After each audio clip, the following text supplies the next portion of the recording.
Hi, welcome back. Or if you're just joining, my name is Maya, and welcome to my channel, Cranleyplace, where I'm posting content on scarf style, knot tutorials, and more.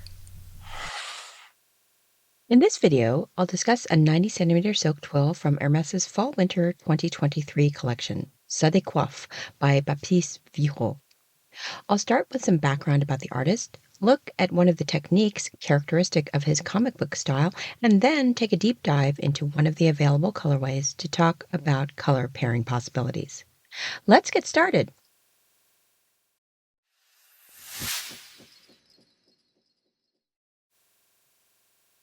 Baptiste Virot has been lighting up the artistic scene now for over 11 years, since graduating from the renowned decorative art school in Strasbourg, Alsace. With Animal Press, the publishing house co-created with his partner Jin Yi Han, Virot constantly invents funny, absurd, and acidic publications. As I've mentioned before, Delirium, released in 2017, was the work that caught the eye of the Hermès artistic directors and led to his collaboration with the house. This Brussels-based illustrator has been described as excelling in spontaneous expression, sequence narration, and satirical rebound. It may interest you to know that in addition to his work with Hermès, he's also done illustrations for Bloomberg Businessweek. According to an interview, when Hermès first approached him, he was a little panicked, thinking that he would have to make boots, buckles, saddles, etc. But they reassured him that they were looking for his style, humor, and dynamic. Do what you know how to do, is what they told him. Even so, he says that he found the transition a bit hard. He typically draws on a much smaller scale, and for Hermès was now faced with a 90 by 90 centimeter illustration. His first scarf for the house, that was the double-faced 90 centimeter from last season called Hermès Factory. He said that he did the original concept, and it was completely reworked by another Hermès artist. Having drawn the original by hand, he said that there ended up being things that she drew even better. At any rate, he still obviously continues his collaboration with the house, as we now see in this current season's design, Décoiffe.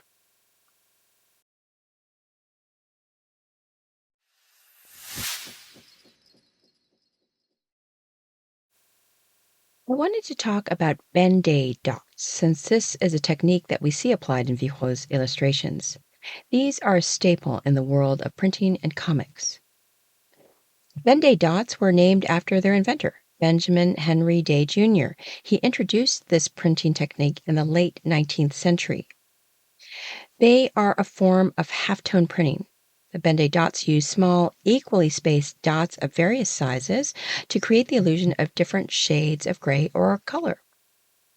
Ben-Day dots became widely known and associated with comic books during the golden age of comics, which was roughly from the 1930s to the 1950s. And again, they were used to create shading and color variations in the comic book artwork. These dots can not only be used for shading, but also for creating various visual effects, such as gradients, textures, and even abstract patterns, all of which we see in Virot's current designs with Hermès.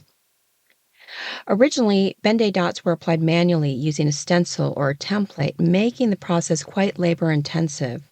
However, the later invention of the halftone screen and photo engraving made the process much more efficient, where comics were concerned.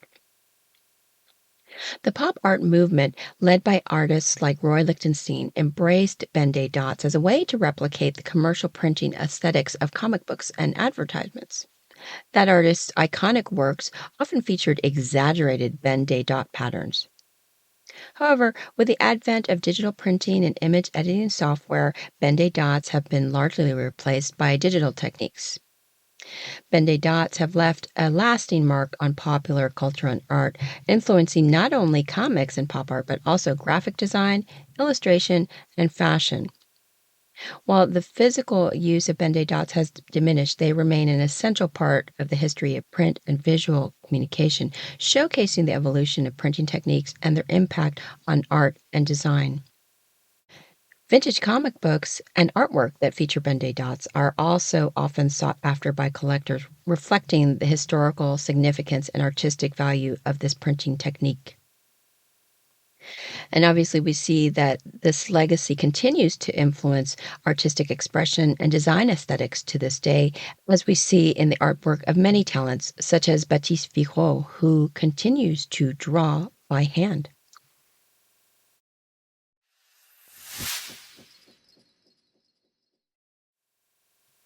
Now let's take a look at one of the colorways to consider color pairing possibilities. For this, I'll use the Rouge, Turquoise, and Jaune Soufre colorway. I love red, but think that this shade can be a bit intimidating sometimes because of how bright it is.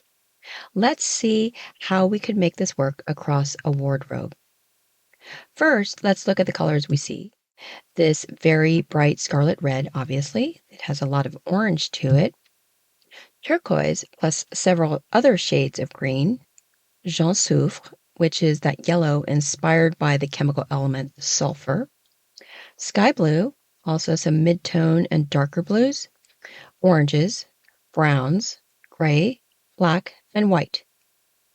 So let's just start with the colorway name, red, turquoise, and the sulfur yellow. The complementary opposite on the color wheel of red is green, of which we see many tones in the scarf. Adjacent colors to red include oranges and purples. There's definitely orange in the scarf, and one might argue purple tones as well, especially if you look at that gradient on the right-hand side. In this colorway, it looks burgundy. Turquoise is a shade of green, which we already know pairs well with red. And adjacent colors to this would include both blue and green, which again, we've already seen in the scarf. Next, let's take the yellow. Its color wheel complementary opposite is purple, while adjacent colors include orange and green. The browns, gray, black, and white are the universal neutrals that we can usually count on. And isn't it interesting how we've pretty much covered the entire color wheel with the scarf, which guess what means that it can go with just about anything. Let's see how this scarf pairs with the colors we've discussed.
So there you have it, some background on this scarf from the Fall/Winter 2023 collection by Hermès, and my thoughts on color pairing possibilities.